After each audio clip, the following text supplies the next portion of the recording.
This 2024-25 Penn State wrestling team might in fact reset the same NCAA records that last year's edition had just broke.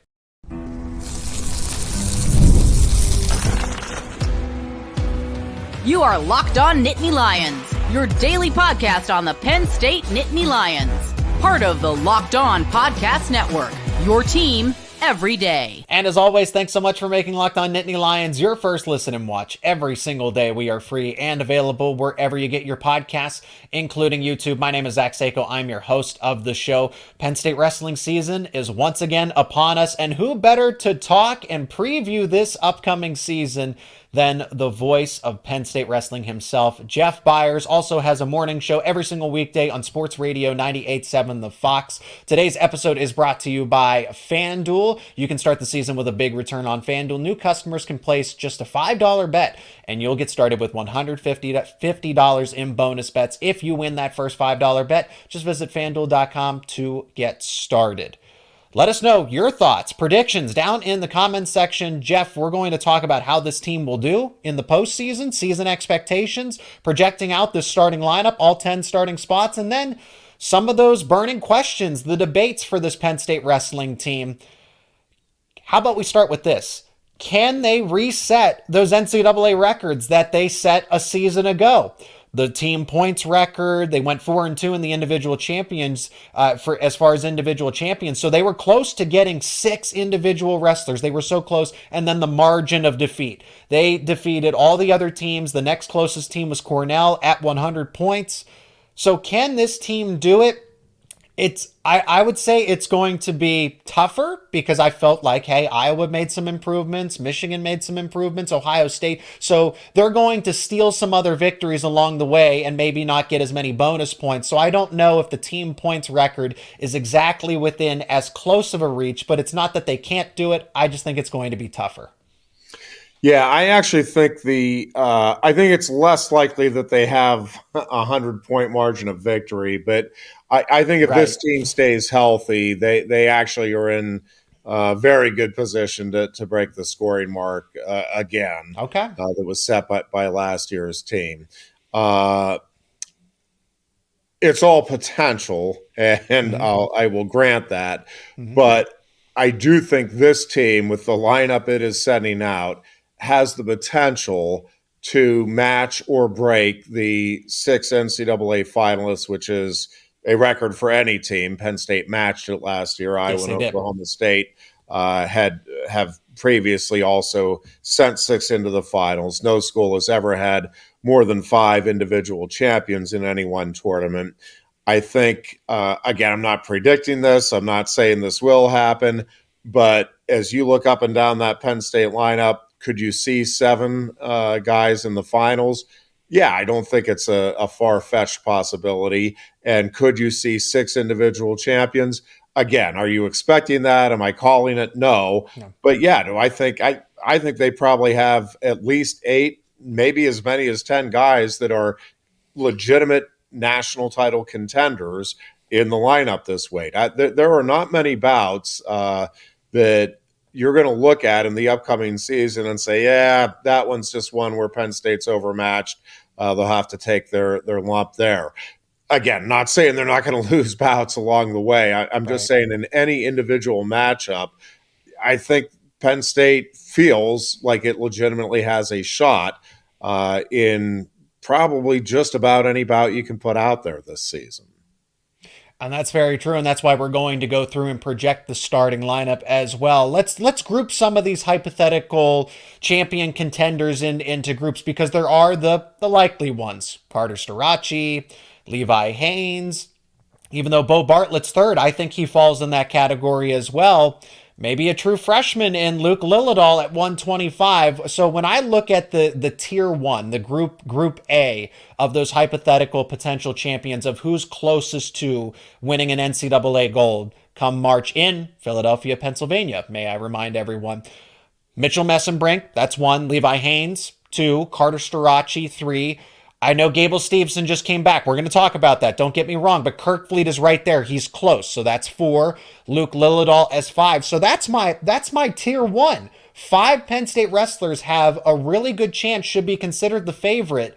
And then Bo Bartlett in there as well. So you could argue 6 with, okay, Braden Davis is not too far off. I would put him in tier 2, as well as at 157. We're going to talk about this: Tyler Kasak or an Alex Facundo.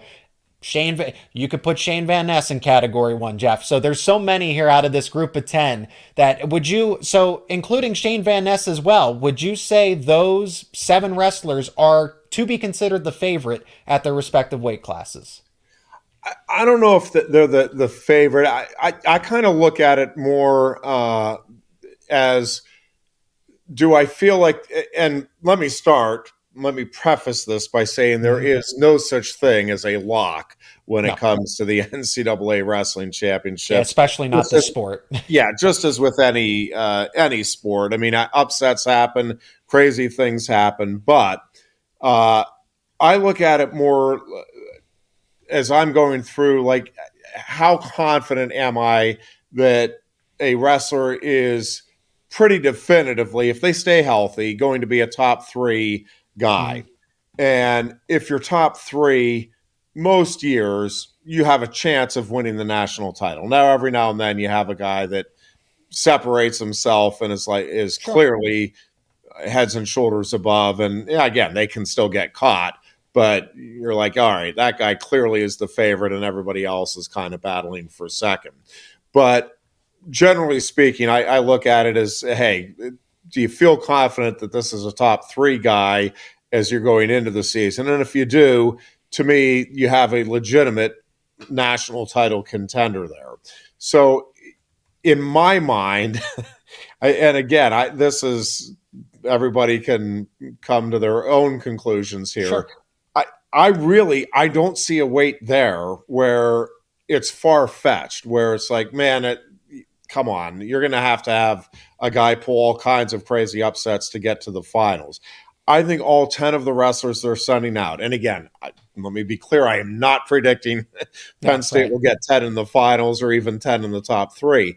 But I really do think at each weight class, if they can stay healthy, if these guys make the progress you're expecting, that they have a wrestler that, again, I don't think there's a match going into the season, whether it's Gable Steveson and Greg Kerkvliet, or Alirez and Bo Bartlett, or Lillidahl and anybody you want to throw there.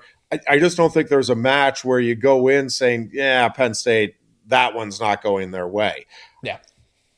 They won't all go Penn State's way, but I'm saying I think they feel and I think they legitimately have a shot in any. I really can't think of a match where you're like, okay, that one is pretty far-fetched for a Penn State win. I just think at all 10 weight classes, they have guys that will be very competitive with the very best guys that are out there at any given weight. And I want to back that up again. I think the odds are in Penn State's favor, 125 for the most part, right? Like you said, it's not an uphill climb. It's not far-fetched. It's not impossible. The only one that I would argue, and it's not because Josh Barr or Lucas Cochran, again, we will talk about that in the upcoming segment a little more, but at 197 is very crowded. So that's the only weight class that I look at, and it's like, I would be surprised if a Josh Barr or a Lucas Cochran ends up making a run and finds their way into the NCAA championship at that respective weight. There's not really much of it. I would be more surprised if those 6-7 other wrestlers that I named as my group A, my tier 1 group, if they don't make it to the championship, as opposed to if they do. That's just my honest opinion. Yeah, I mean, listen, again, Bartlett, to me, 1, 2, or 3, coin flip, and there's just not much separating those guys. And, it's just, hey, can he pull it out when it's most needed at the end of the season? And, yeah, I think there's a very good chance he can. Again, I know Van Ness is ranked second in my mind. I think he's the favorite. I am so impressed with his game and the way he has progressed here, and I think he's kind of chomping at the bit coming off of the injury. I think 157, they have two legit national title contenders there.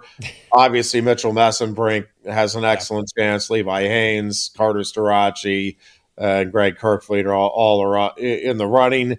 And you're right that 197 is That's a deep stretch. weight class. It's a stretch, yeah. I got to tell you, Josh Barr has. I think you're going to be surprised at just where Josh Barr is as this season unfolds. That is a kid. I think he was a little under the radar last year. I don't know that people realize how good he was last year. I'm telling you, he has taken another leap. And Lucas Cochran has taken another jump as well. While that is a deep weight class, I am telling you, those two are not taking a backseat to anybody. They will be right in the mix of things with everybody out there at the end of the year. There are still some burning questions. Despite Penn State having its official media day, Cael Sanderson answering as many questions as he could in 26 minutes. There are still debates when it comes to this Penn State starting lineup. We'll talk about that and answer some other burning questions on the other side of this break. And today's episode is brought to you by Omaha Steaks. Nothing delivers comfort and joy quite like the unrivaled quality and taste of Omaha Steaks. This year, skip the holiday hustle and bustle and save 50% off gourmet gifts site-wide at omahasteaks.com. Plus, get a $30 reward card when you shop early and score an extra $30 off with promo code COLLEGE. With 5 generations of experience, they consistently deliver the world's best steak experience, and the gifting experts at Omaha Steaks have made it easy to deliver the perfect gift with thoughtfully curated gift packages starting at just $89.99. From legendary steaks to mouth-watering desserts and more, save 50% off site-wide at omahasteaks.com. Plus, our listeners get an extra $30 off with promo code COLLEGE and a $30 reward card when you shop early. That's 50% off at omahsteaks.com and an extra $30 off with promo code COLLEGE. Minimum purchase may apply. And today's episode is also brought to you by Home Field Apparel. Football and wrestling fans can rejoice because both sports are now back in season. And to make sure that you're ready for all of it, we've partnered with Home Field, the exclusive apparel sponsor of our show, to bring you the Can't Miss Kickoff 2024 campaign. Home Field is the go-to for premium collegiate apparel, crafted with comfort in mind and featuring vintage designs that will make you the envy of any tailgate. This right here, if you're watching, is a Home Field Apparel t-shirt with over 180 schools to choose from, including Penn State. There's something for every fan, and not just football. Yes, wrestling as well. The real MVP of all of this is the Home Field Platinum Football Box. This is your all-access pass to exclusive gear for the 2024 season with 3 never-before-seen items from your school, plus VIPs get even more. You get a special hat plus the 2024 Platinum Pass for early access and discounts all season long. So don't wait, head over to homefieldapparel.com and gear up today. Plus, use our promo code WEARE24, that is WEARE24 for 15% off at checkout. That's homefieldapparel.com with promo code WEARE24. Let's make this season unforgettable. Let's project this Penn State starting lineup. Jeff, when I go through, this is my expectation, but at 125, 157, and 197, there are more questions than answers. But when I look at preseason here, before they even get to Drexel, 125, Luke Lillidahl. 133, Braden Davis. 141, Bo Bartlett. 149, Shane Van Ness. 157, from what I'm gathering here, Alex Facundo, and that's part of my gut. That's part of some of the other rumors here. It's not that Kasak isn't good, but Facundo, I think people forget how good Facundo is. 165, obviously, Mitchell Messenbrink. 74, Levi Haynes. Carter Starachi at 84. 197, you talk about the potential of Josh Barr. I have never been one to look past a Lucas Cochran. He could easily be the starter at 97. And then, of course, at heavyweight, 285, Greg Kerkvliet. We'll start with 125.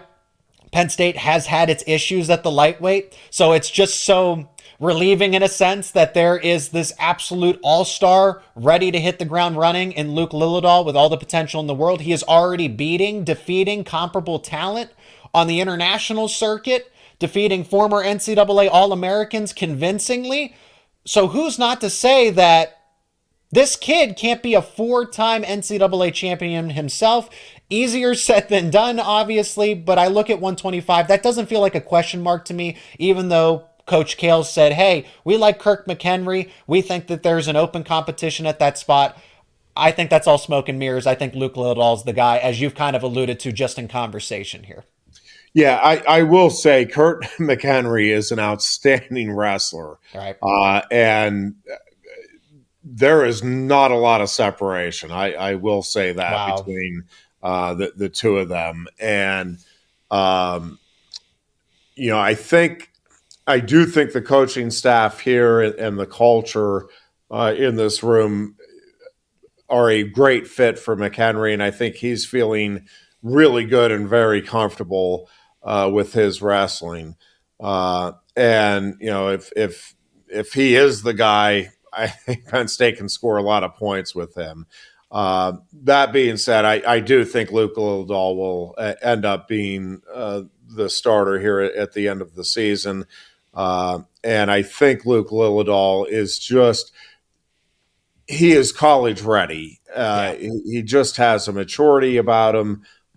His quickness is just hard to emulate for somebody trying to prepare for him. It's just something that unless you see it or feel it, you can't really appreciate it, I think. And, he's just such a complete wrestler.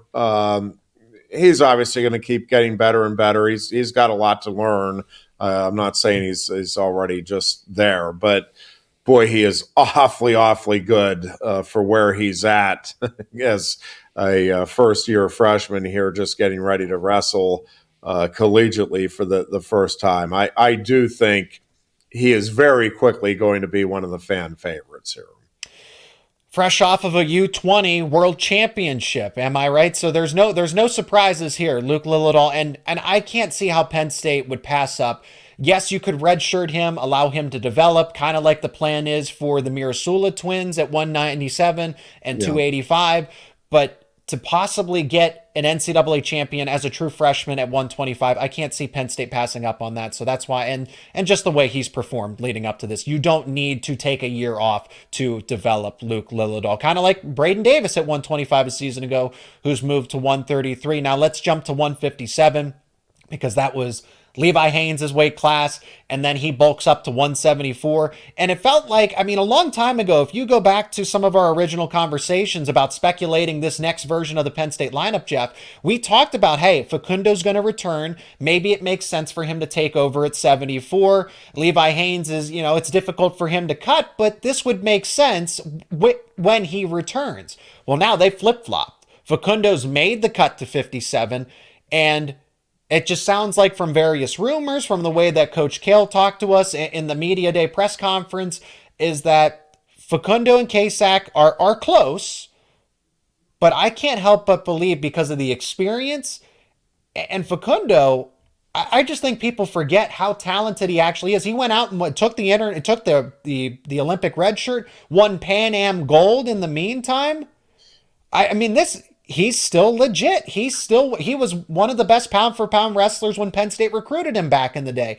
So I think people it's gotten to the side that Facundo is just as good and can contend for a national championship just as much as anybody else in this lineup. For sure, Zach. I completely agree with you. And one of the things that I think just that sometimes happens here when you have a program going the way Penn State's does is if you don't have that immediate success. And by the way, Alex Facundo had immediate success. Mm-hmm.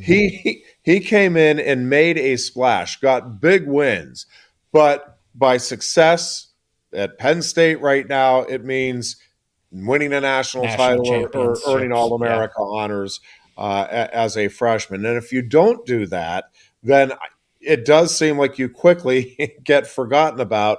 And I think it is a big mistake if you're doing that with Alex Facundo, because this kid is super talented, super motivated, and I think he is chomping at the bit. I know he's chomping at the bit to show just how special of a wrestler he is and can be here.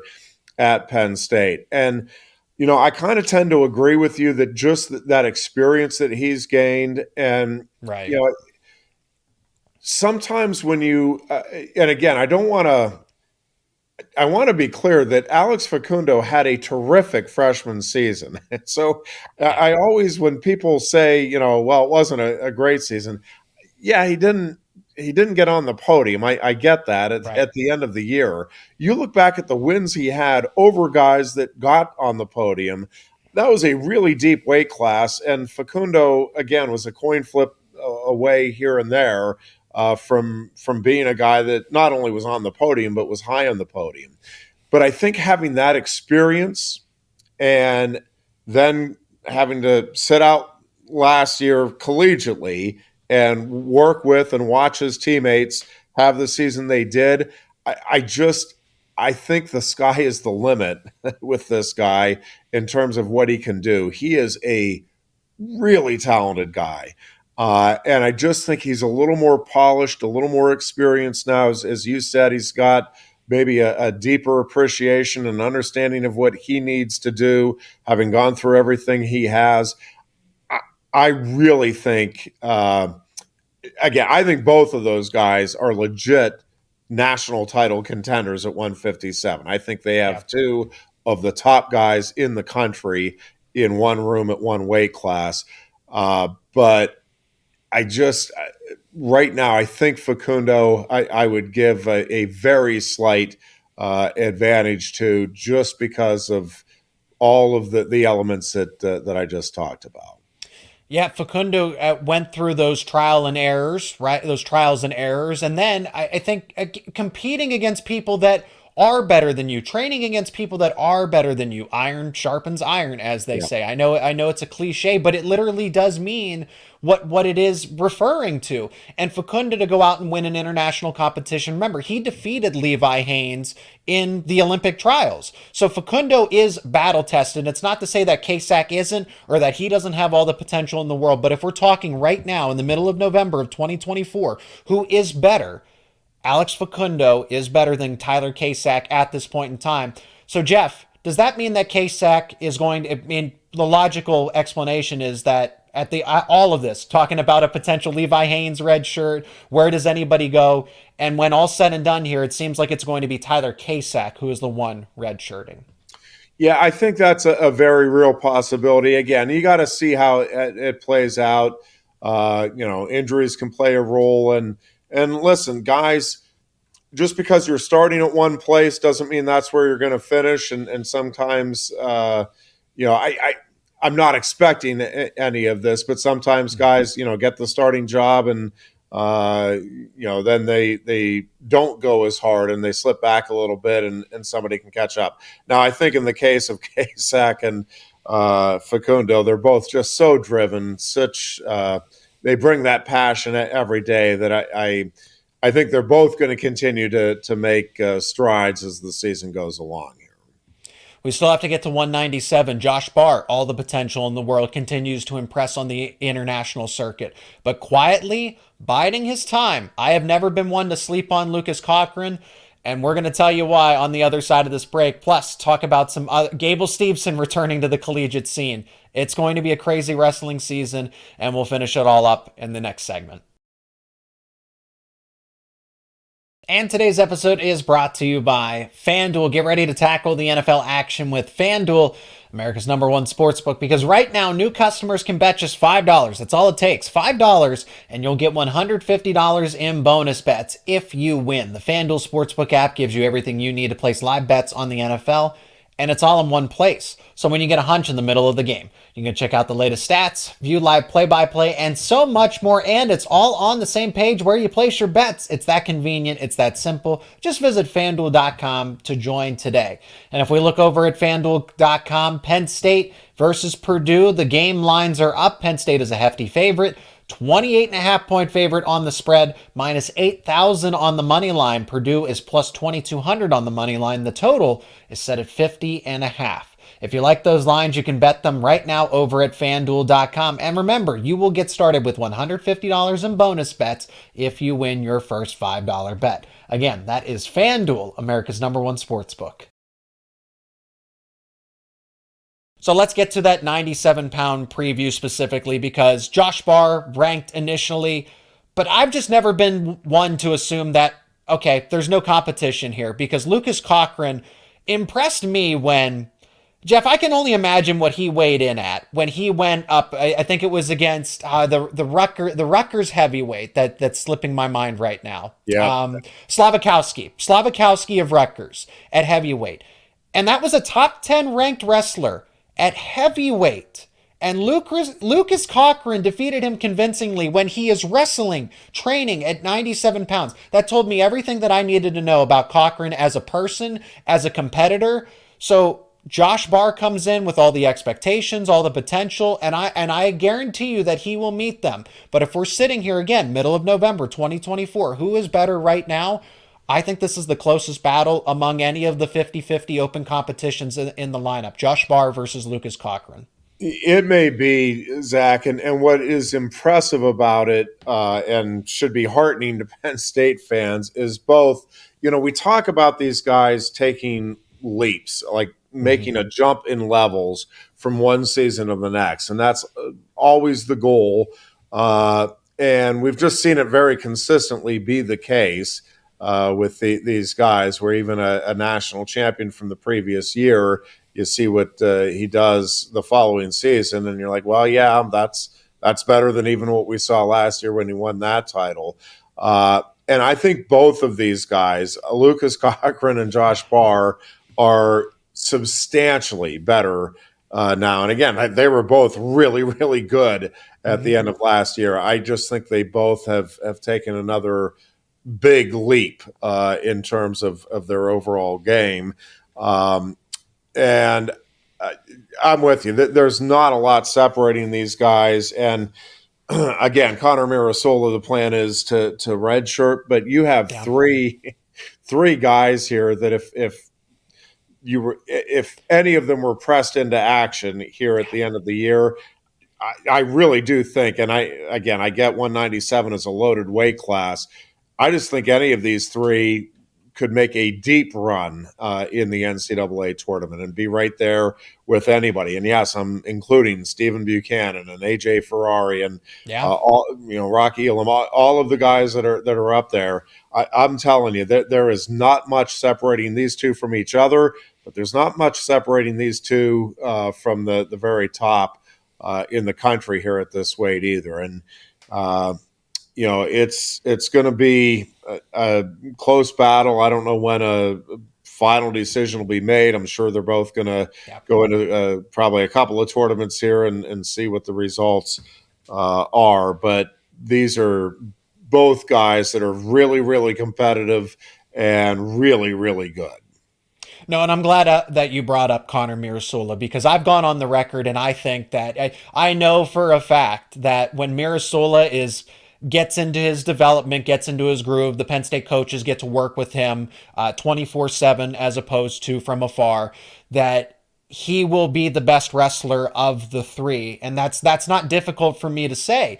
Connor Mirasola took down Aaron Brooks at the Olympic trials. Brooks hadn't surrendered a takedown the entire 2023-24 season, and then the first wrestler that does is a high school wrestler that's at the Olympic team trials. So the reason that Mirasola is being redshirted along with his twin brother Cael is because Penn State has the assets at 197 that the rich get richer in this sense.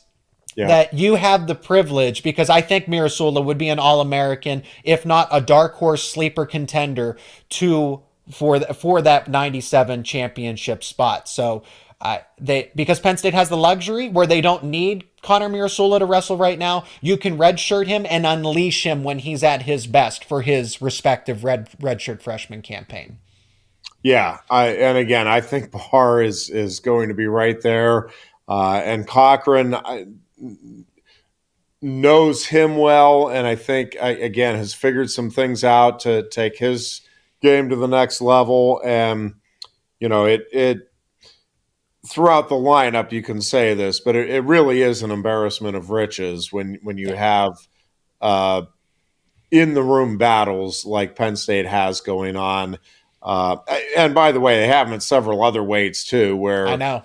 even though Penn State has its starter solidified, there are guys that are closing the gap quickly here on some of those starters. So it's a remarkable time for sure for Penn State wrestling.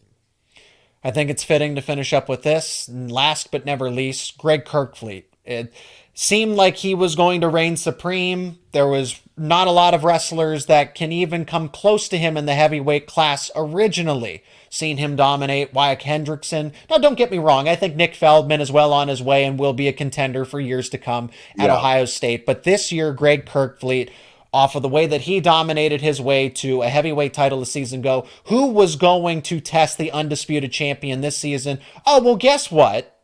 Maybe because he's bored. Who knows? Because things didn't work out elsewhere, and that's fine. He's an Olympic champion, so I don't understand what Gable Steveson needs to prove here, but he's back, and Greg Kerkvliet versus Gable Steveson, aside from Carter Starachi versus Parker Kakaisen Part 2, since they're going to wrestle at the NWCA All-Star Classic and then most likely NCAA Finals there. It's a toss-up between, for myself, which matchup I'm most excited for, which finals, Starachi and Kakaisen or Steveson and Kerkvliet, because I want to know how much ground has Kerkvliet gained on Gable Steveson with all the other extracurricular activities that he's been doing. WWE, football, NFL football. And now he's back at collegiate wrestling. Why? We'll never ultimately know the real reason, because I don't think he needs to prove anything. But maybe you do need to prove something here, because you could make the argument that Kerkvliet has closed the gap on Steveson. Jeff, is that the case? Well, Kerkvliet certainly knows Steveson very well, going back to their Minnesota days, and he has wins over him. From the, or at least a win over him from the high school days. So I don't think there's an intimidation factor there from Kerkvliet's standpoint. And I think the final score when they met in the, I think it was the semifinals of the 2022 championships, other than the championship bout, I think Kerkvliet gave him the toughest match. I think it was like 8-3. Steveson won it. So, Kerkvliet is certainly a better wrestler now. I'll be curious to see. Listen, Gable Steveson is a very unique talent, extremely athletic, obviously. But Kerkvliet's a pretty unique talent and pretty athletic in his own right. And, he's been wrestling kind of straight through here. I do think it's going to be I'm with you. I'm very interested to see that match. And Steveson rightfully will be the favorite. Presumably they'll meet first in the Big Ten championships, but I think that's going to be very, very competitive, and I would not be surprised either way there. I think that's going to be a whole lot of fun for college wrestling fans, and of course, Steveson's only lost twice in his collegiate career, and they both happen to be to Penn State's then heavyweight Anthony Kassar. So Kerkvliet would like to add another couple of Penn State losses to that Steveson resume, but that'll be a fun one for sure. It'll get people going. It certainly gives Kerkvliet something to look forward to, because I look at this season, it's what does Kerkvliet have to what does he have to prove for himself other than, I'll win a second consecutive title? Now you have someone standing there that is hypothetically better than you. You have a giant to slay. You have a mountain to climb in the form of Gable Steveson, because in collegiate wrestling, you haven't done it. Yeah, no question. It re-energizes that weight class, I think, across the board in terms of the excitement level and the interest in it. And again, the fun of the sport is let the guys go out there, wrestle, and settle it on the mat. And I think we're going to see a lot of great matches all throughout the season. Penn State obviously has built up an exceptional team, exceptional program here, but man, the talent across the board right now in NCAA wrestling really is something to behold, and it is a really fun time to be covering and following the sport, because I think that there's probably as much depth now of talent throughout the college wrestling ranks as I can ever remember.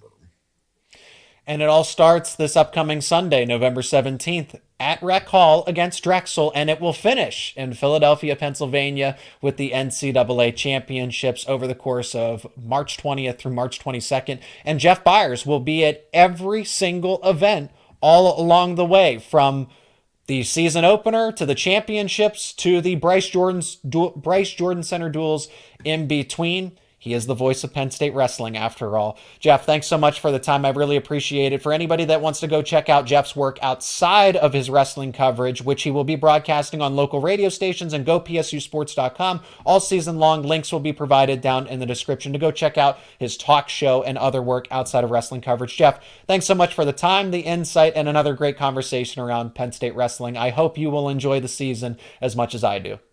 Oh, you know that I will. As always, I appreciate it, Zach. Thanks. And again, thanks so much for checking out this episode of Locked On Nittany Lions. I really appreciate it. And if you appreciate the wrestling coverage, make sure you subscribe to the YouTube channel and wherever you get your podcast, because we are going to be talking about Penn State wrestling all season long in depth. I want to know your thoughts down in the comments section. If you have any predictions for the NWCA All-Star Classic or the Penn State wrestling season, let me know your thoughts down below. And for your second listen, make sure you check out Locked On Big Ten. It's available on YouTube and wherever you get your podcasts, with host Craig Sheeman as he talks about everything Big Ten related: Penn State, Ohio State, and Michigan, the newcomers from the Pac-12, all of it, anything that's Big Ten related, he is talking about it, and that's why it's called Locked On Big Ten. It's available on YouTube, as I've mentioned, and wherever you get your podcasts, and it's part of the Locked On Podcast Network, your team every day.